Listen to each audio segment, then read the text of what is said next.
Hi guys, so Richard Tice appeared on Question Time for some reason, where he took it as an opportunity to take a few potshots at the Tories on Reform's favourite subject, immigration.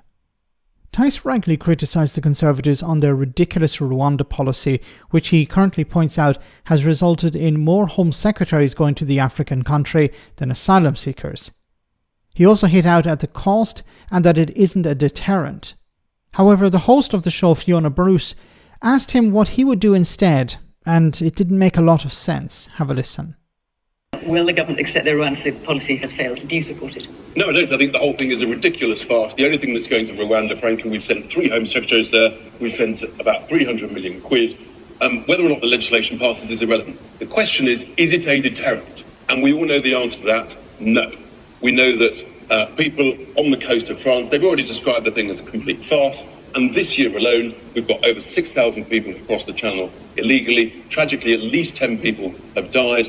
And this policy is a complete distraction. It's a total waste of time. You're wasting taxpayers' cash, the energy, the resources. Nothing. It's not a deterrent. Okay, so what would you do? Come on, Reform UK. You want to put all these people into an election? Look, Bridget talks well about the gangs. It's a bit like when you remove a drug dealer from the streets, guess what? Another drug dealer replaces them. So your policy about the smugglers, nice idea. I'm asking you what you would do. I'll tell you what I'd do. The only thing is what the Australians did. You have to safely pick up and take back to Dunkirk and Calais, which we're entitled and legally allowed to do under 2 international treaties and under French domestic law. Okay, so let's hang on, let's understand how that would work. So say people are coming over in dinghies, either in the Channel or on British shores. You would pick them up, put them in a boat, and then take them back and just dump them on the beach. What you do is what the Belgian authorities did, which is why boats are not leaving from Belgium, because the Belgian authorities said, right, we're going to pick them up, and therefore they took them back to the French shore. We're legally entitled to do it. How do you think the French would take that?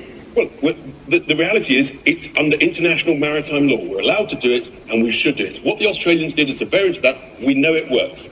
Australia did it 10 years ago. They got some flack from the lefty lawyers in the international community, but it works. So let's do what we know. But they had an agreement with the island where they went. Would you have an agreement with France that would accept them if you just turned up in your boat and you said, here you are? We're legally entitled to do it, and that's the safe thing to do. It's the kind thing to do. It'll stop people dying.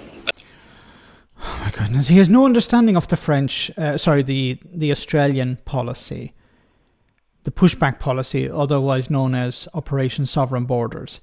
And I recommend you look into it. This was about sending people to islands where there are detention centres, overseas detention centres. But the UK doesn't have this in France. He's talking about sending people to France, where they will be detained in detention centres. But Britain doesn't have detention centres in France, so this doesn't make any sense. The comparison with Australia also breaks down when you actually look at the geographical problems. For example, the English Channel is the busiest shipping lane in the world, while the crossing to Australia was much easier for people to cross. But also, we're talking about hundreds of people crossing when at the height, while this has to be compared to thousands crossing the English Channel from France to Britain. So you're comparing apples and oranges here. When it comes to illegal international law and treaties, the treaties that Australia had with these countries is completely different to what the UK has. The UK is a member of the Council of Europe. It enforces the European Convention on Human Rights, so asylum seekers can appeal to that, while in Australia they couldn't. Now, of course, Reform UK want to leave the European Convention on Human Rights, but I've talked about how that's a ridiculous idea before, and it's not going to happen. So he's comparing completely different situations, completely different geographical locations, and saying, well, we can just do the same. Now, Australia had agreements with these islands, but Britain doesn't have these agreements with France or Belgium. When it was a member of the European Union, it was a bit easier. But now, these are the people, Richard Tice and the Tories, who campaigned to leave the European Union, to tear up these agreements, are now saying, yeah, well, we can just force people into France according to international law, maritime law. Which law is he talking about? He doesn't specify. He's never specified which laws, because then we could actually look at them and try and understand if he's right or not. So I have to presume that he's wrong because, first of all, the UK government would be doing it if it was already covered under international law. And I think instead what he's talking about is under international law, if somebody's picked up in the sea, they're generally taken to the safest location, the nearest safest location. And if somebody's picked up on the French side, then they're likely taken back to France. But if somebody's picked up on the UK side, on the British side, by Border Force or the Royal Navy, then it makes sense that they would be taken to Britain, not all the way back to France. And remember also, these are people who are fleeing France. They don't want to be in France. They want to get to Britain. So how are you going to push these people back? Once again, you don't have an agreement with France.